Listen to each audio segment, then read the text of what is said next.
A new report from Pew Research shows that both major political parties want to see themselves move to the right. The Democrats mostly want their party to become more moderate, and the Republicans mostly want their party to become more conservative.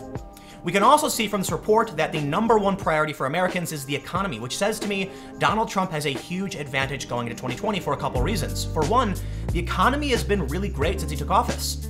But with even Democrats saying they want to be more moderate, many of these Democratic candidates are adopting far-left rhetoric because they believe the progressive wave will carry them, when in reality, most people want to be closer to the middle.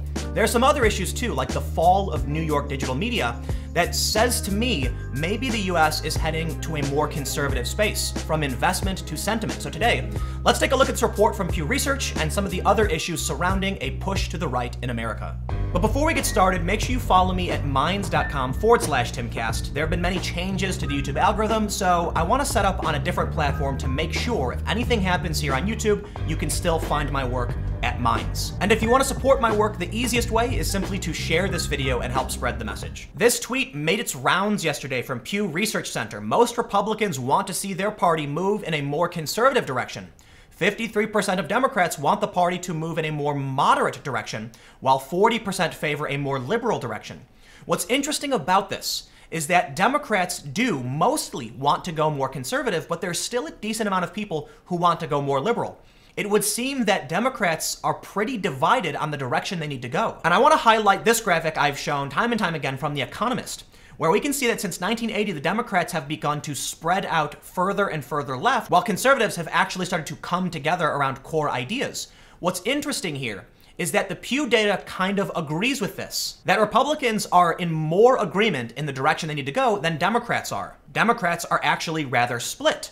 But what's interesting about the data from Pew is that not only are they split, but Democrats view themselves as more unified than Republicans. But let's take a look at the actual report.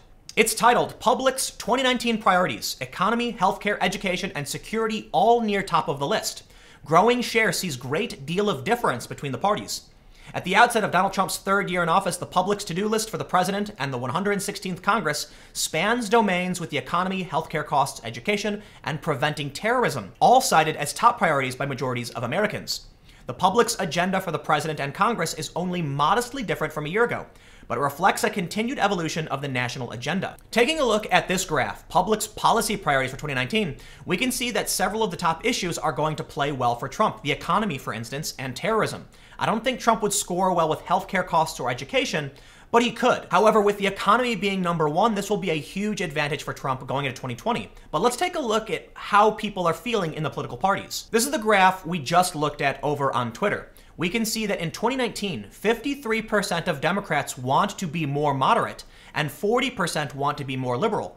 It looks like there's a fairly even split between which direction people want to go, with more wanting to go further left and more wanting to go back to the center. But there are more people, about 13% more, who want to be more moderate. This is ultimately good news for the Republicans for a few reasons. The Democrats are divided, but with people wanting a more moderate candidate. If Democrats do prop up someone who is far left, these people likely will not vote, will vote third party, or might actually vote Republican.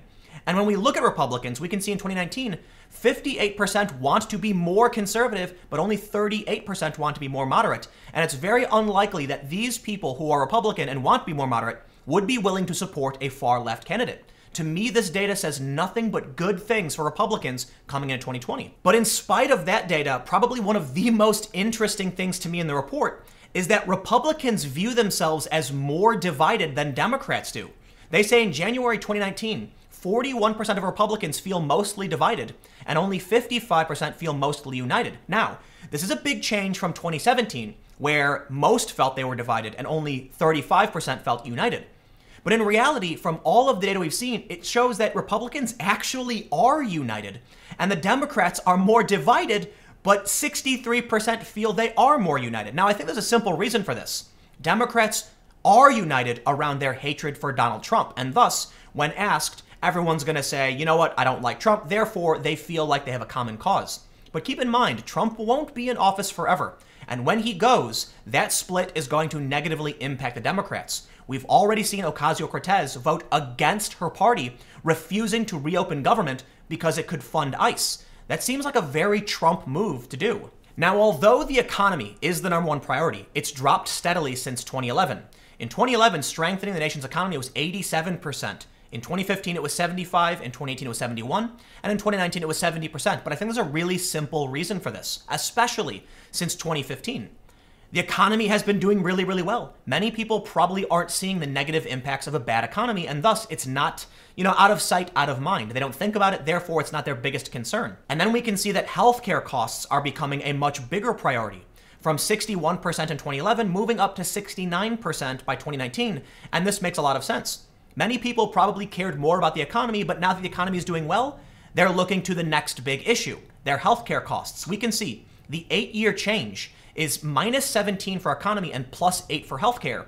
In the past 1 year, it's been -1 economy, +1 healthcare. I think that makes a ton of sense. And we can actually see that the 1-year change for education has actually gone down 4 points. So even though education is a huge issue for Americans, I think this still shows an advantage for Republicans. But the same could be said for being concerned about terrorism, because year over year, it is down from 8 years -6 to 1 year -6, but it still does play a huge role, and it's definitely something Trump has been very strong about. Before we move on to talking about the media, I want to highlight something else that's really interesting, but not necessarily important enough for its own video. Josh Kroshar, who is the politics editor at National Journal, tweeted, "More NBC Wall Street Journal poll. Pelosi's negatives shot up during the government shutdown, more than any other poll. Now the most unpopular politician tested in the survey. Well, outside of Trump, which he should have added." In this snippet, which is a section of an NBC Wall Street Journal poll, we can see that Nancy Pelosi has a 47% total negative and only a 28% total positive. That means there is a 19-point difference. We can see that Mitch McConnell is only 35 negative and only 17 positive. Now, this makes sense. More people know and care about Pelosi. But it would seem that Trump isn't the only one who bore the brunt of negative press from the shutdown. While Donald Trump still has 51% total negative, Pelosi is not far behind at -47. And here's why I think that's important. Nancy Pelosi is essentially the face of the Democrats at this point, and she's considered to be more of a moderate Democrat, not one of these far-left progressives. If she's frowned upon, and the Democrats do want to move in a more moderate direction, then she's not the person they need. And I'm not entirely sure there's going to be a candidate for the Democrats that is going to be able to unite all of them. While I will say it's possible, all they have to do is say Orange Man bad and people will rally behind any Democrat, it might not be enough. You're going to find that many far-left Democrats aren't going to vote with party. Ocasio-Cortez refused to reopen the government because the bill funded ICE. There will be some people who will say, you know what? It doesn't matter if Trump does get reelected. They're not going to vote for someone they don't like. This could be bad news for Democrats. If people like Pelosi and Schumer present a bad face for moderate Democrats, then some people might still flip to Trump. But the last thing I want to talk about is the fall of New York digital media. Because I think it's fair to point out, it's no secret, that much of the influence the left had comes from these digital spaces where they produce clickbait, rage bait, and viral articles that sort of push people in a more radical direction. But with over 1,000 layoffs in the past week, their power is going to wane substantially. And admittedly, I'm doing pretty good. Other YouTubers are doing pretty good, and there are centrist, center-left, moderate, and conservative voices that are growing in alternative areas. Conservative media is not doing bad. The Daily Wire gets something like 5 to 6 times as many views and shares as the top left-wing digital publisher. So it would seem that with the data we've seen on Generation Z, how they're breaking this trend, I made a video about it. Essentially, they're not much more conservative than the millennials are. They are, though. But what's interesting is the data shows us that the trend has reverted. Typically, every generation is more progressive, more liberal than the last, but Generation Z is actually breaking that trend for the first time in about 100 years. With that in mind, with the rise of certain voices that are more moderate, more centrist, with people like PewDiePie saying things like the wage gap isn't real and doing a review for Jordan Peterson's book, with the fall of the New York digital media space, and now with data from Pew Research Center saying even Democrats want to go more moderate and even conservatives want to go more conservative, it really does sound like there is a big cultural shift happening. And I think maybe it has to do with outrage culture, because eventually people just get fed up with someone digging up tweets from 10 years ago, dragging someone through the mud and costing them their job. Nobody wants to live that way. Many of these ideas pushed by the far left get thrown into question. Ilhan Omar heavily criticized for defending the Black Hebrew Israelites in the Covington situation, and the media running the fake news and having egg all over their face a day later when they realized they got the whole story wrong. I think people are starting to realize the outrage culture, the far left identitarian stuff doesn't work, is making everything bad. But ultimately, the more you see people shrieking with purple hair and trying to shut down events, the more you turn people away from your side. This is why it's been particularly disconcerting to me to see the actions of Antifa and the far left and the media run defense for them.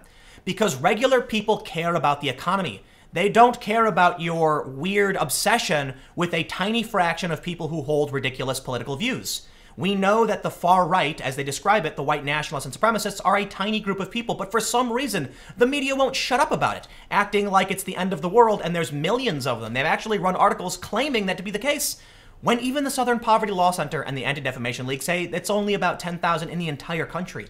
The average person doesn't see this cultural nonsense. They go outside, they go shopping, they buy milk, and they wonder why the cost of milk went up. They wonder why the gas prices go up. Today, gas prices are down, and they think about that.